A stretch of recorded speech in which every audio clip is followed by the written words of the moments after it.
Jessa O'Neil didn't expect to spend her Saturday fending off beachgoers from her favorite picnic spot.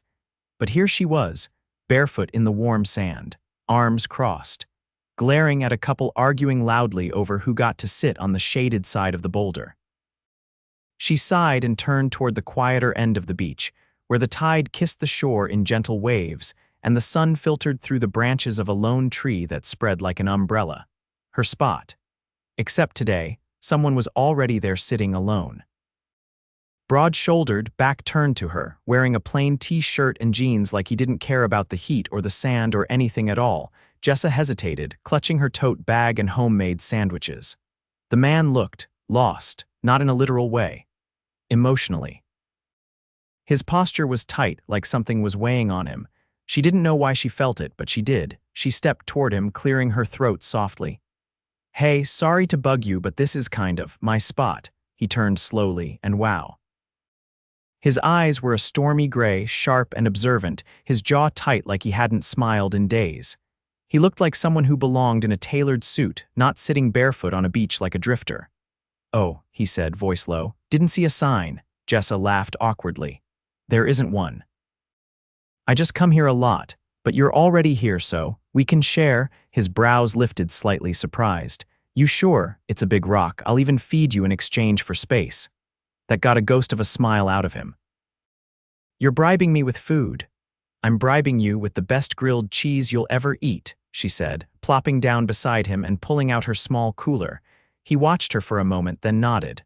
"All right, I'm Miles." "Thank you for the real estate and the sandwich." "Jessa," she replied, handing him a wrapped half. "And don't get used to this, I don't usually feed strangers."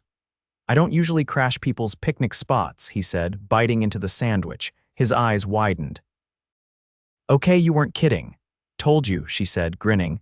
They sat in silence for a moment, the sound of waves covering the stillness. She glanced at him. "So what brings you to my sacred beach spot, Miles?" he shrugged. "Needed air, noise, quiet."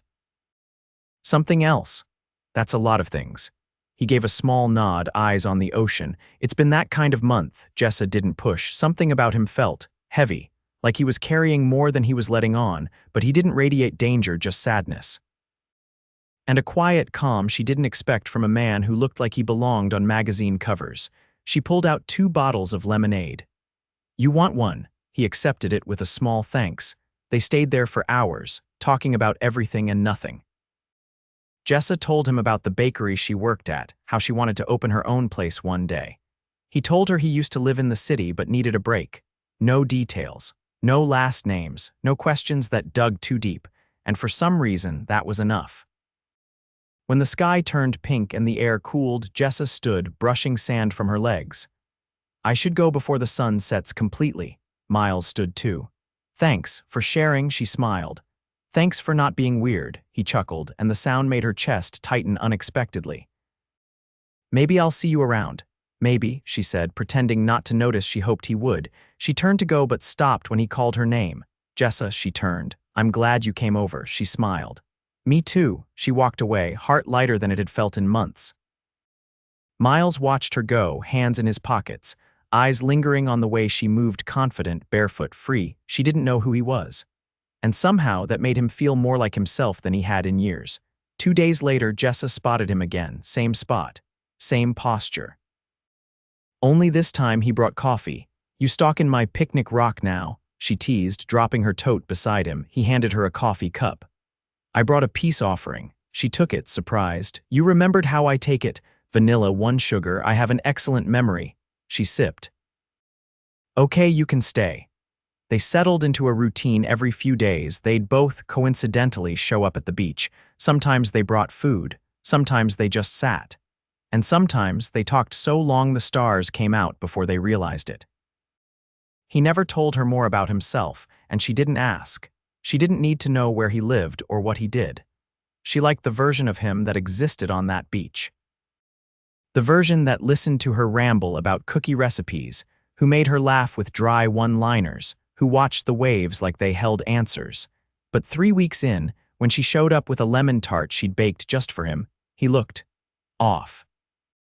He stood when he saw her, ran a hand through his hair. "Jessa, I need to tell you something," she blinked. "Okay, I haven't been completely honest, I didn't lie, he added quickly. I just didn't tell you everything. She tilted her head. Miles, if you're married or in some kind of witness protection program, I'm not, he said, half laughing, half groaning. I'm just not a guy who wandered here for peace. She folded her arms. Then who are you? He hesitated, then reached into his back pocket and pulled out his wallet. From inside, he slid out a thin black card and handed it to her. She frowned.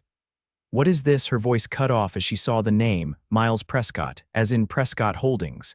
As in the luxury hotel empire, she looked up slowly.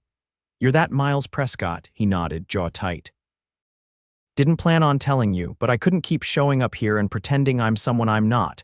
Jessa stared at the card, then at him, then back again. I fed you grilled cheese, she whispered. He smiled faintly. And it was the best thing I've eaten in years. She shook her head. You're a millionaire. Technically, yes, she laughed, stunned. And you've been sitting here on a beach eating my sandwiches like a broke guy on vacation. I didn't want to be Miles Prescott, not here, I just wanted to be Miles. Jessa didn't say anything, her mind spinning. He stepped closer. But I want you to know that the way I feel about you, none of that's fake. I meant every word, every laugh, every second on this beach. Her throat tightened. This is a lot. I know, take your time, I didn't want to lie to you. She looked at him, really looked at him. The man who listened to her stories, who brought her coffee, who sat with her for hours with no agenda, she exhaled. So, what now? Miles looked uncertain for the first time since she met him. That's up to you. Jessa stared at the card, then handed it back. I don't care about this, she said. But I do care that you told me, so let's see where this goes. Miles blinked. Then his shoulders relaxed, and he let out a breath like he'd been holding it for days. Thank you, she smiled. You're still buying the coffee next time, deal. And just like that, the tide shifted. Jessa wasn't used to being nervous around him. But as she stood outside the cafe 2 blocks from her apartment, waiting for Miles, her hands wouldn't stop fidgeting. She rolled the strap of her purse through her fingers, then tugged it over her shoulder again, unsure what to do with herself. This wasn't the beach. This wasn't their rock or the quiet lull of waves. This was her world, the real one. And now he was walking into it, not as the quiet stranger she'd shared lemonade with, but as the man whose face was probably on the cover of Forbes. When he arrived, she almost didn't recognize him. Not because he looked different, but because he didn't.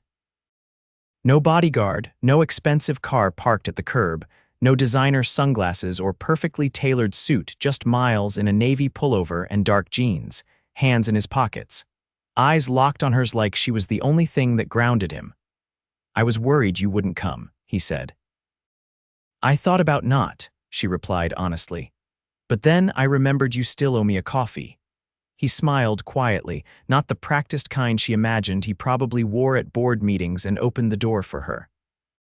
Inside, the cafe was warm and humming with soft jazz, the air filled with the scent of roasted beans and flaky pastries. Jessa led them to a corner table by the window. It was her favorite spot, not because it had the best view, but because it was always just a little quieter than the rest. They sat, and for a moment silence hovered, not tense, just aware. Do you come here often? He asked, glancing around. Every Thursday morning, she said, grateful for the normal question. It's the only place near my building that doesn't burn their quasas. He leaned back. Quasa criteria, got it, she laughed softly, relaxing despite herself. So what does a man like you do when he's not hiding out on beaches pretending not to be a corporate mogul? I never pretended, he said gently. I just didn't offer the details. She arched a brow. That's not really an answer. He folded his hands on the table. Lately, I spend most of my time trying not to become my father. That caught her off guard. I thought you ran his company. I do, but I never wanted it. My brother was supposed to take over. He was the one who studied finance, went to Wharton, groomed himself for the job. But when he died, it all fell to me. Jessa's voice softened. I'm sorry, me too, he said, eyes distant. He died 3 years ago, plane crash, private jet, engine failure. We were supposed to be on that flight together, but I canceled last minute. He didn't. She reached across the table, her fingers brushing his lightly. That's not something you ever get over. No, he said. You just learn to carry it better. They sat quietly as the waitress arrived with their drinks. Miles had ordered her usual without asking cinnamon latte, oat milk, and something about that made her heart ache a little. So the beach wasn't just about needing air, she said. He shook his head. It was about needing to remember who I am outside of the suits and the board meetings, outside of the guilt. Jessa sipped her latte, watching him. And you found that version of yourself sitting on a rock eating grilled cheese, you joke, but yes, he said. You didn't know my name. You didn't want anything from me. You just showed up and treated me like a person. It was the first time in a long time I felt seen for something other than my last name. Is that why you didn't tell me who you were? I was afraid you'd look at me differently, he said. That I'd lose whatever it was we were building, and maybe that was selfish, but I wasn't ready to let it go. Jessa looked out the window, the city moving around them like a film reel. You were right. I do look at you differently now. His jaw tightened slightly. I understand, but not in the way you think, she added. I thought I was getting to know a man who listened, who cared about more than himself. And now I know that man has a whole world he's responsible for, one he never asked for. That doesn't make me want to walk away, Miles. It just makes me want to know you better. He met her eyes then, something raw flickering in his gaze. You don't scare easy, do you? I work at a bakery that opens at 4 in the morning. I've seen things. He chuckled, and the tension between them eased. After breakfast, he walked her back to her apartment building. It wasn't fancy, just a red brick walk-up with ivy crawling over the side and a rickety buzzer that only worked if you jammed your thumb into it at exactly the right angle. But she loved it. It was hers. He stood at the bottom of the steps, hands in his pockets. I want to see you again, he said. You will, she replied. Not just on the beach, not just for coffee. I want to take you out, somewhere that matters. She tilted her head. You mean somewhere expensive? I mean somewhere I can show you the parts of my world that aren't just headlines and balance sheets. Somewhere you can see me, the parts I usually keep hidden. Jessa considered that, then nodded. One condition. Name it, you don't plan it.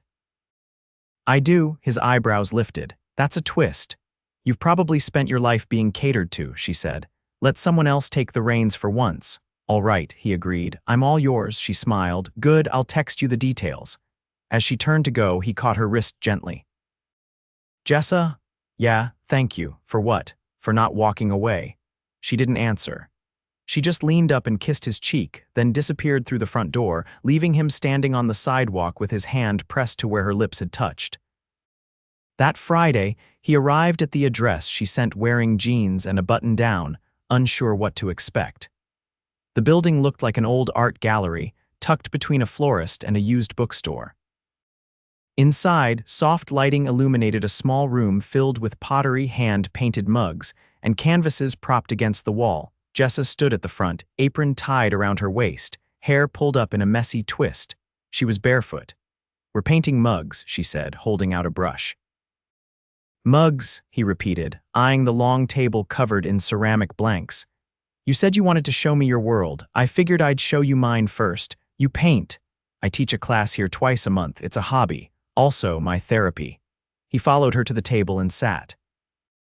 I haven't painted anything since 3rd grade. It was a dinosaur. It looked like a lizard with a thyroid problem. She laughed. Then you'll fit right in.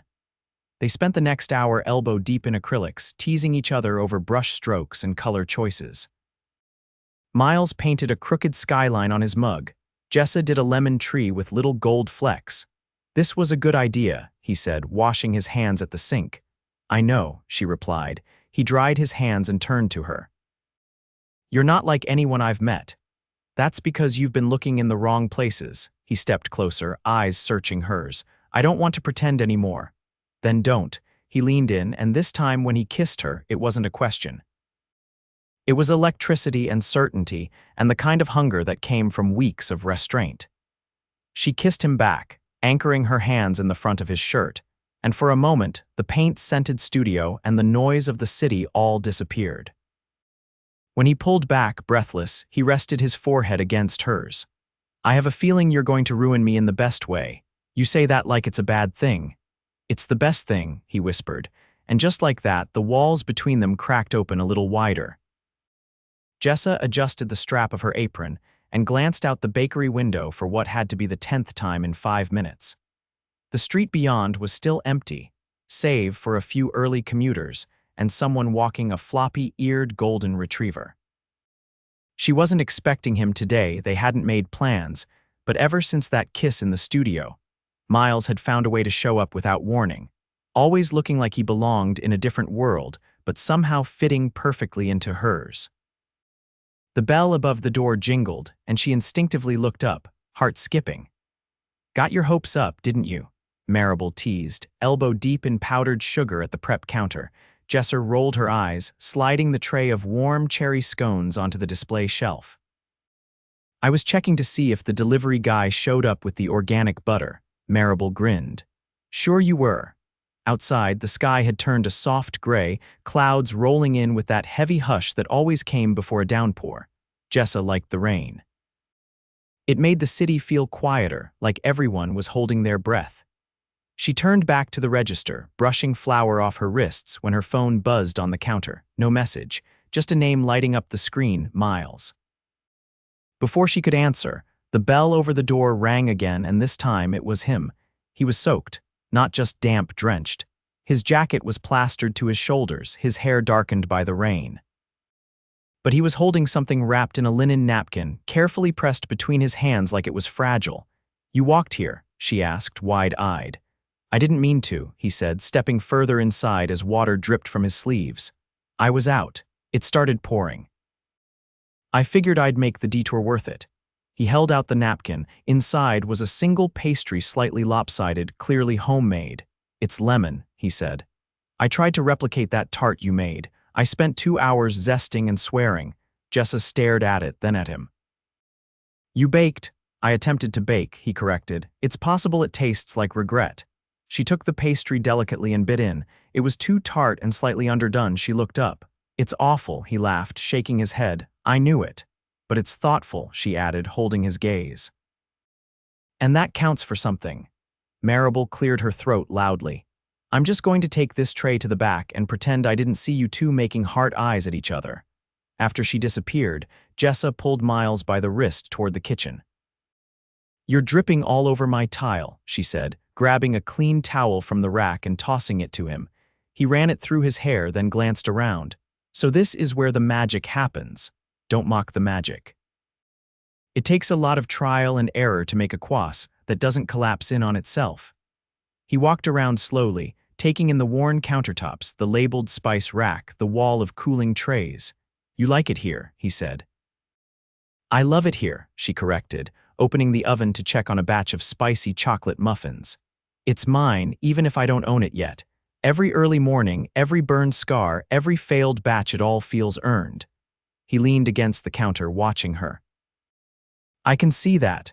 What about you?" she asked, glancing at him over her shoulder. "Do you feel like you've earned the life you have? It's complicated. Try me." He folded the towel and set it neatly aside. "I've built things.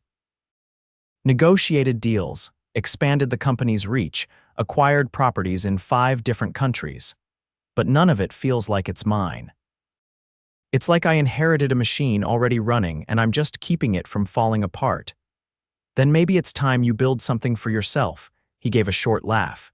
"You make it sound easy." "It's not," she said, pulling the muffins from the oven and setting them on the rack. "But it's worth it."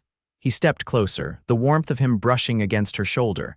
"What if what I want to build has you in it?" She blinked. He didn't look away. "I'm not just talking about kvassas and beach picnics anymore, Jessa. I think about you all the time. When I'm in meetings, when I'm driving, when I'm supposed to be focusing on quarterly projections, you're there. In my head, in everything." Jessa turned toward him slowly, heart hammering. "That's not a small thing to say." "I'm not in the habit of saying small things," he said. "Not when it matters." She looked up at him, her voice quiet. "I don't want to be a phase for you, Miles, some sweet distraction before you return to skyscrapers and private jets." "You're not a phase," he said. "You're the first real thing I've felt in years." Before she could respond, the door behind them creaked open and Marable stuck her head in. "Sorry to interrupt the emotional monologue, but you've got a guy here asking for a custom cake order and he's incredibly impatient." Jessa sighed and wiped her hands. "Duty calls." Miles caught her wrist before she stepped away. "Dinner tonight." "Let me do it right this time." She studied him for a beat. No rain, no surprises, he nodded. Only good surprises. That evening, she stood in front of a black car with no license plate, parked outside her building. The driver stepped out and opened the door without a word. Inside, the seats were warm, the scent of leather mixing with something subtle and woodsy. She'd worn a pale blue dress, nothing flashy but soft and flowing, with a pair of heels that made her legs ache already. The car pulled into a private elevator that opened directly into a rooftop garden, and there he was, waiting. Miles wore a navy jacket over a white dress shirt, no tie, collar undone. Soft lights were strung above them, and a long table was set at the edge of the terrace, overlooking the city skyline. "You did this," she said, stepping out slowly. He nodded. "I wanted to show you what my world looks like when I'm in control of it. It's beautiful." "No," he said, offering his arm. "You are." The night unfolded like something out of a dream. Every course was tied to something they'd shared: lemon risotto, a grilled cheese amuse-bouche, a dessert infused with cinnamon. But it wasn't the food or the view that undid her. It was the way he looked at her, like she was the only thing that mattered. As they stood at the edge of the terrace, city lights blinking below, he took her hand. "I've built hotels in 20 cities," he said. "I've stood in rooms full of people who'd do anything to impress me. But nothing has ever meant more to me than sitting on a weathered rock next to you, listening to the ocean." She turned toward him. "Then why does this feel scary?" "Because it's real," he said. "And real things are always a little terrifying." She rested her forehead against his chest, letting the rhythm of his heartbeat calm her. "I'm afraid of what this means," she whispered. "It means everything," he said. And as the wind swept through the garden and the lights flickered softly above them, Jessa realized something she hadn't dared admit before. She was falling, not fast, not reckless, but deeply, steadily, and for the first time in her life, without a single part of her holding back. The rain came again, 2 days later, this time softer, steadier, like the sky was exhaling. Jessa stood beneath the awning of her bakery, arms folded over her chest as she watched the street shimmer under the glow of the street lamps. The bakery was closed early by her request, not for an emergency, not for a delivery, but for something she hadn't let herself want until now. She was waiting for Miles, not the man who'd built luxury hotels or sat on billion-dollar boards. Just the man who'd stood quietly beside her in a paint-splattered studio and kissed her like everything else could wait. She turned at the sound of footsteps. He wasn't in a suit, not tonight. He wore a dark Henley, sleeves pushed up, and a pair of boots that looked like they'd seen more rain than boardrooms. His hair was damp, curls brushing his forehead as he stepped under the awning. "I thought maybe you'd changed your mind," he said. "I didn't," she replied, "but I almost did." "Then I thought about how much I'd regret it." He raised an eyebrow. "What changed?" She looked at him fully, no hesitation. "I realized I was acting like I still lived in the past, like I had to protect myself from things that hadn't even happened yet." He stepped closer. "And now I want to see what happens if I just say yes." He didn't ask what she meant. He didn't need to. She opened the bakery door and led him inside. The lights were low, the display cases empty. A small table had been set near the back window with 2 simple plates, mismatched cutlery, and a single flickering candle in a chipped ceramic holder. Miles looked around, then back at her. "You made this for me." "I made it for us," she said, slipping off her jacket. "I thought maybe we could try something normal." He pulled out her chair before sitting across from her. "You do know this is the most extraordinary normal I've ever had." She smiled as she poured steaming broth into 2 bowls. "It's lentil soup." Not exactly a rooftop tasting menu. He dipped his spoon and tasted. "It's perfect." They ate in comfortable silence. Outside, the rain painted streaks down the windows. Inside, the air was warm, filled with the soft scent of rosemary and fresh bread. She pushed her bowl aside. "I've been thinking about something." "Tell me." She leaned forward. "You said you didn't want to become your father, that everything you built felt like it wasn't really yours." He nodded slowly. "What if you started something that was?" He tilted his head. "Like what?" "I've been looking at spaces," she said. "For a real storefront. Somewhere permanent. A place that isn't rented by the hour or shared with 3 other bakers who fight over oven time. I have recipes, a small customer base, and a name picked out." He waited, curious. Olive and honey, she said. It was my grandmother's favorite bread. I used to make it with her every Sunday. Miles leaned forward, resting his elbows on the table. You're serious. I'm terrified, she admitted. But yes. He didn't speak right away. Then he reached into his coat pocket and pulled out a small folder. He slid it across the table. What's this? Open it. She did and froze. Inside were photographs of a vacant corner unit, brick walls, tall windows, and a kitchen space that stretched the full length of the back. Beneath it, a small typed sheet, zoning approval, floor plans, and a note. Lease agreement, he said. I had my team scout locations after you mentioned wanting your own place. I didn't want to interfere unless you were ready. Jessa stared down at the papers, her breath catching. You did this before I even told you the name. I didn't need to know the name, he said. I just needed to know you'd fill it with something unforgettable. She looked up, overwhelmed. Why would you do this? Because when I think about building something that's mine, he said, it starts with you. Her eyes filled slowly. You can't say things like that if you don't mean them. I mean every word, he said. I've spent years building an empire that doesn't make me feel anything. You walk into a room and suddenly I don't care about anything else. Jessa stood, heart pounding, and walked to the window. Rain streaked the glass, lightning flashing faintly in the distance. I've been waiting most of my life for someone to see me, she said without turning. Not just the girl who bakes cookies or cracks jokes, but all of me, the scared parts, the ambitious parts, the parts that want everything but don't know how to ask for it. She turned, her voice rough. And then you showed up on my beach and sat on my rock like you owned the world. Miles crossed the room slowly. I didn't own anything until you handed me half a sandwich and asked nothing in return. She laughed through her tears. It wasn't even a full sandwich. I'd give you every piece of me, he said, brushing the hair gently from her cheek. Not just the parts I show the world, the broken ones, the tired ones. The ones that only come out when it's raining and I'm standing in a bakery with a woman who could set the whole world on fire just by believing in herself. She leaned into him, pressing her face against his chest. Then say it. He pulled her tighter. I love you. She looked up. Say it again. I love you, Jessa O'Neil. I love the way you laugh when you're nervous and the way you look at the oven like it owes you money. I love the way you make people feel seen. And I love how I feel when I'm with you, like maybe I'm not just a man trying to outrun his last name. Her mouth found his, and this time, it wasn't tentative. It was certain, deep and warm, and filled with the kind of promise that couldn't be undone. When they pulled apart, she took his hand and led him to the front of the bakery. She unlocked the door and stepped into the street, letting the rain soak through her dress. Dance with me, she said. He hesitated only a second before following her into the downpour. She turned in the middle of the street, arms out, hair plastered to her cheeks. He caught her by the waist, spinning her once, then twice, until they were both breathless and drenched, laughing in the middle of a quiet city block.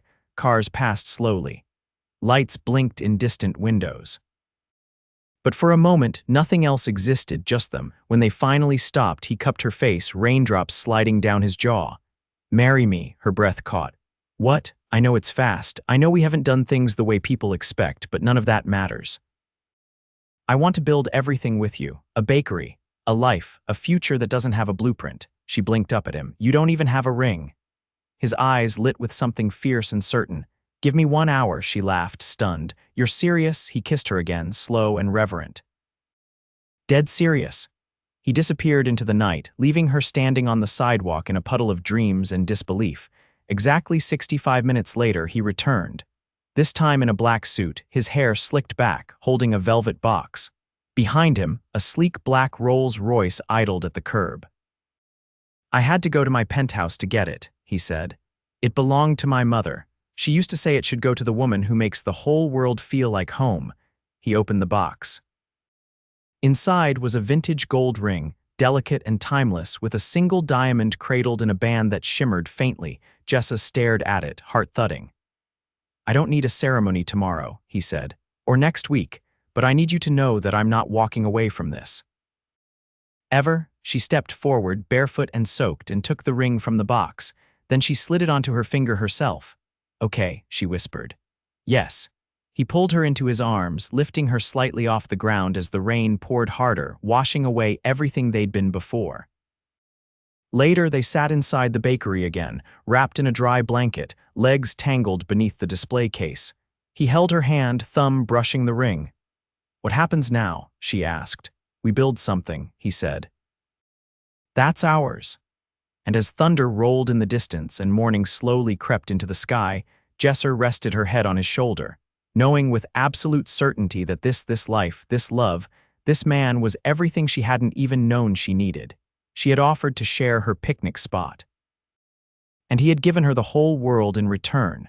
The scent of vanilla and citrus clung to the air as Jessa adjusted the apron around her waist, fingers trembling slightly as she tied the knot behind her back. Their bakery was a flurry of soft lighting, stacked pastries and flowers in mismatched vases. The windows had been polished until they gleamed, and the gold lettering on the glass door now read, "Olive and Honey Bake Shop and Cafe." It was opening day, not a soft launch, not a test run. The real thing. She stood behind the counter, heart thudding as she glanced out at the gathering crowd already forming along the sidewalk. It was earlier than expected, and the line stretched farther than she could see from the window. Marable peeked around the kitchen doorway, cheeks already dusted with flour. "They're lining up like you're giving away gold," she said, adjusting her headband. "I think I'm going to throw up," Jessa replied, gripping the edge of the marble counter. "You won't. You've done harder things than this. Name one. You agreed to marry a man whose face is on the cover of GQ this month," Jessa groaned. "Please, let's not bring that up." Marable grinned and disappeared back into the kitchen, humming under her breath. Jessa turned toward the espresso machine just as the door opened and the bell above it chimed. A familiar pair of brown leather shoes stepped inside. Miles wore a white button-up shirt, sleeves rolled, collar open just enough to show the chain around his neck. His dark blue blazer was slung over one shoulder and he carried 2 small paper bags in one hand. "You're early," she said, watching him walk toward her. "I brought backup," he said, handing her the bags. "The good kind, from that little spice shop you love on Hawthorne." She peeked inside. Cardamom pods and a tiny jar of preserved lemon. "I told you to stop spoiling me," she said, but her voice had softened. "I'm not spoiling you," he replied. "I'm investing in the future." He leaned across the counter and kissed her cheek, lingering just long enough to make her breath catch. "Are you ready?" he asked. "I don't think I'll ever be." "Then that means you're exactly where you should be." Outside, the first customer stepped to the door, pushing it open with a hopeful smile. Jessa turned to the register, took a breath, and opened her bakery to the world. By the time the afternoon sun slanted through the tall windows, every shelf was picked half clean. The rosemary focaccia had sold out in an hour. The lemon honey shortbreads barely lasted 2. People stayed even without a place to sit, balancing pastries on napkins, sipping espresso, talking with strangers like they'd belonged there all along. Miles stood behind the counter, sleeves rolled higher now, operating the espresso machine like he'd done it his whole life. He was terrible at latte art, but he poured with a focus that made people forgive the abstract blobs floating in their foam. "You're officially hired," Jessa said, brushing powdered sugar from his shoulder as she passed. "Do I get paid in cookies?